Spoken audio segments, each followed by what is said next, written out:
como a construção civil é extraordinariamente importante e gera empregos, nós fizemos questão de não tocar e de preservar, desde o início conversamos sobre isso.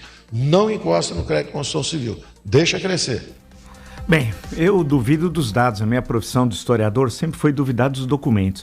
Eu duvido que 100 milhões de pessoas vão ser beneficiadas. Vamos fazer as contas. O Brasil tem 208 milhões de habitantes.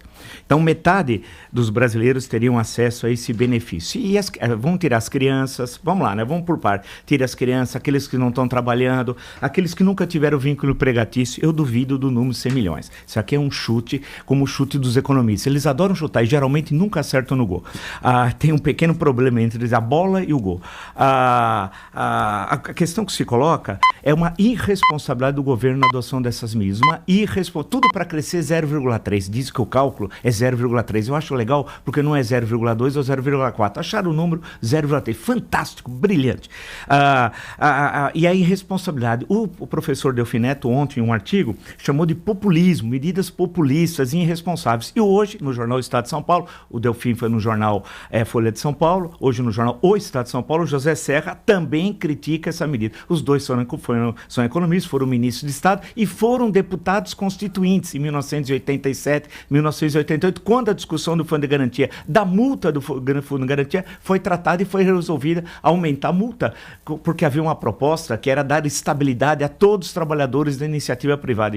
Imagina o engessamento do mercado de trabalho. E num acordo entre os constituintes, chegou-se a essa solução, então, de aumentar a multa do Fundo de Garantia, que até então era de 10%. Bem, que vai criar problemas, vai para a construção civil, porque é importante, para o saneamento básico, para os investimentos de médio e longo prazo. Isso vai sim, porque você está retirando, sangrando os recursos do fundo. E, por outro lado, para os trabalhadores também, porque o que é o Fundo de Garantia? É bom lembrar que funcionário público não tem Fundo de Garantia, isso aqui é só da iniciativa privada. Imagina o seguinte, você tem aquele fundo que você tem, o extrato vai acompanhando, quantos recursos você tem, você usava em certos momentos para comprar casa, para abastecer, né, para abater, melhor dizendo, o preço, o valor de um financiamento, ou no caso de uma demissão sem justa causa, você tinha aqueles recursos para manter entre a saída de um emprego e a entrada em outro.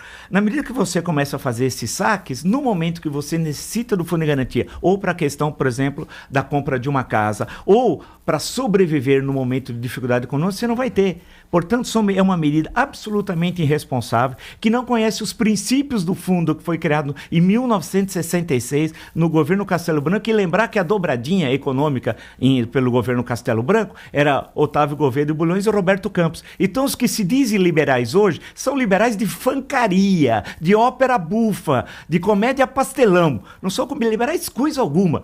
Liberais eram o Otávio Gouveia de Bulhões e Roberto Campos. Não esses que desconhecem o Fundo de Garantia, o seu papel, que foi importante na história do Brasil, nesses 50 anos foi demonstrado isso no campo econômico, no campo do financiamento de obras de investimentos de longa maturação.